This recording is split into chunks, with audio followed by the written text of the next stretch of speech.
Guys, good morning. Yan, tingnan nyo po yung bukid. Pag sa probinsya ka talaga, ang hahaba na ng mga lubi.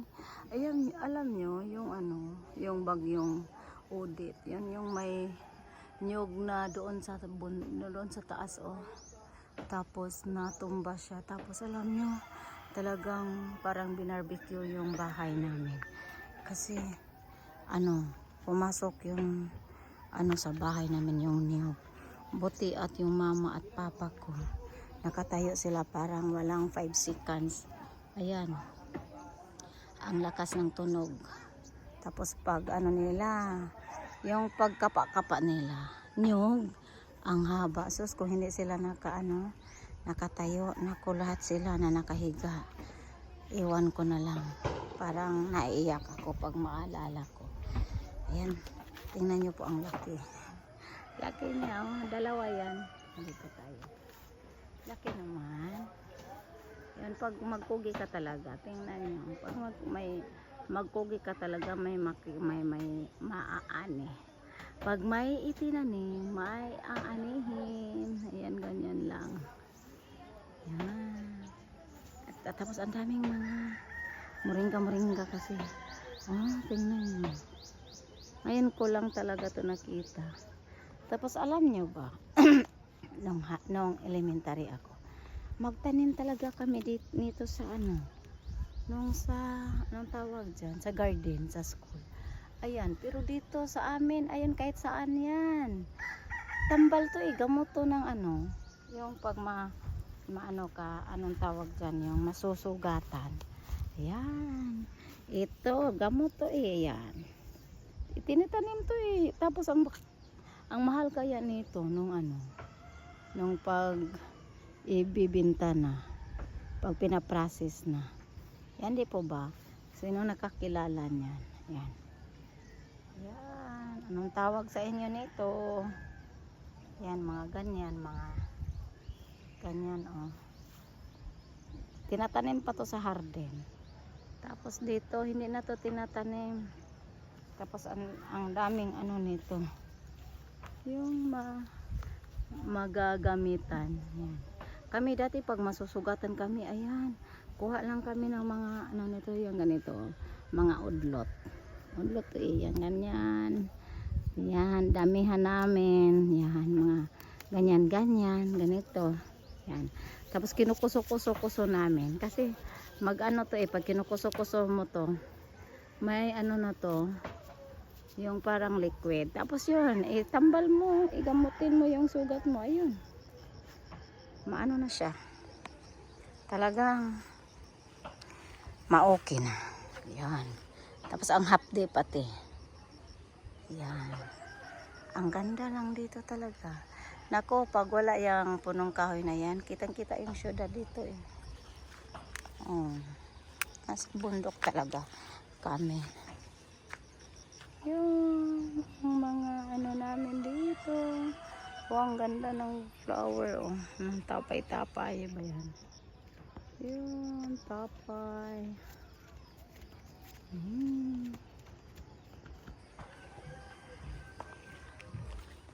Aray, parang may slide ako dito.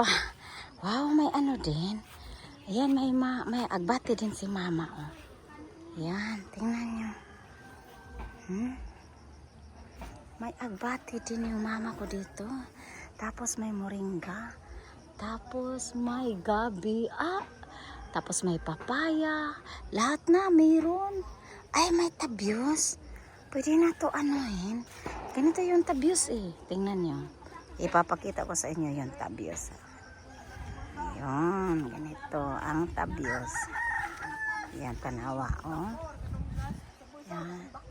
Diba tabios yan? Ayan, may mga na. Dati ang dami namin ito na nakatanim. Yan. Pero ngayon, yung nanay ko na lang at saka tatay yun na dito. Kaya ito na lang ang kanilang mga tanim-tanim.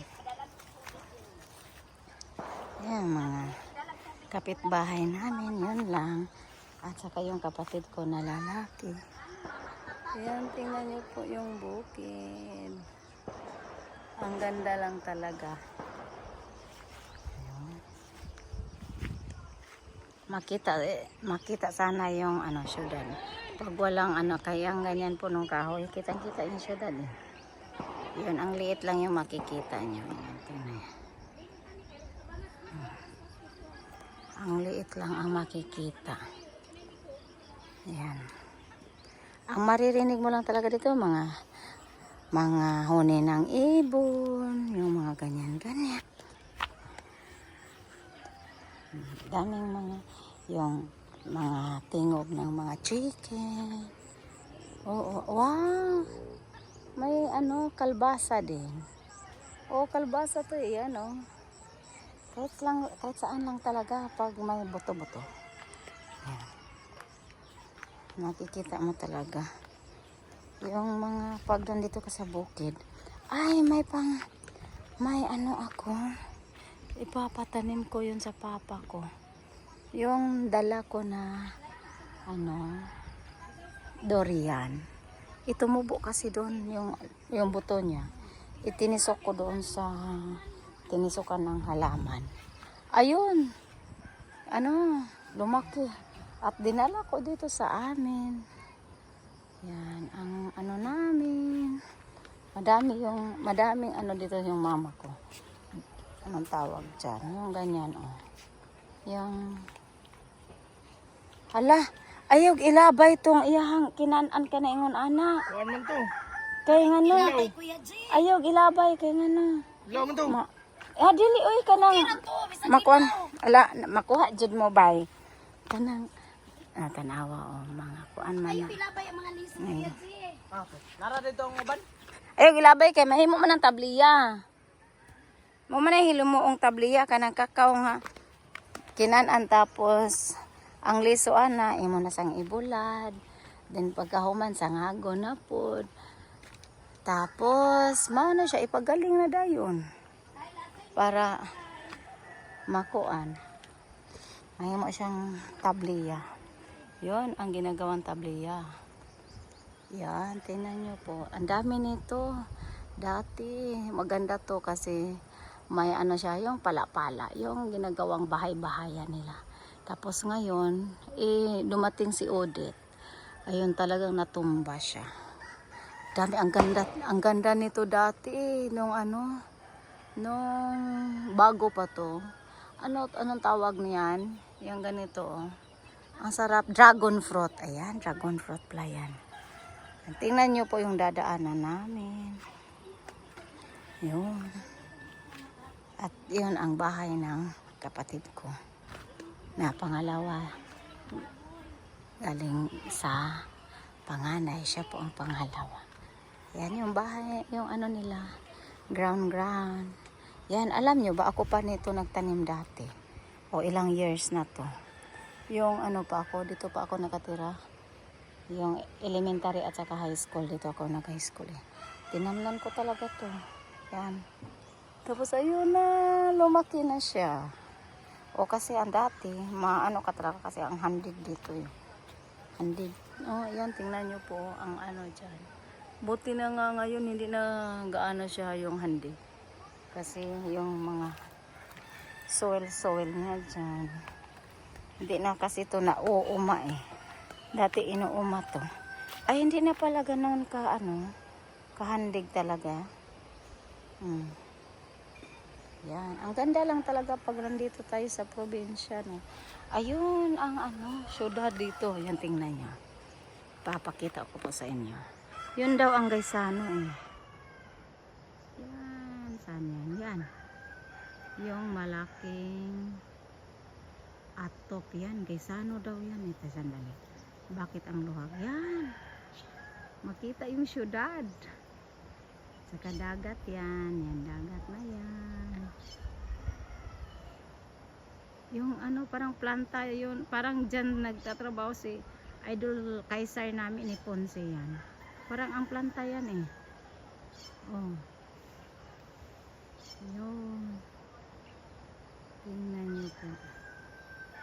Parang ang lapit lang pero ang layo niya. Yan. makikita. Pero yan ang metro. May metro guys ano daw dito eh. Tapos na daw. Tapos yung parang maliit na building. Jabi yan eh, Jabi. Yan. Diyan kami magbunlay sa kampo. Yan. Diyan nagtatrabaho dati yung papa at saka mga kapatid ko. Yan. Ano nila yan. Mga tubo-tubo kasi yan eh. Ang ganda lang diba? Ang gandang tingnan. Pero ang layo niya.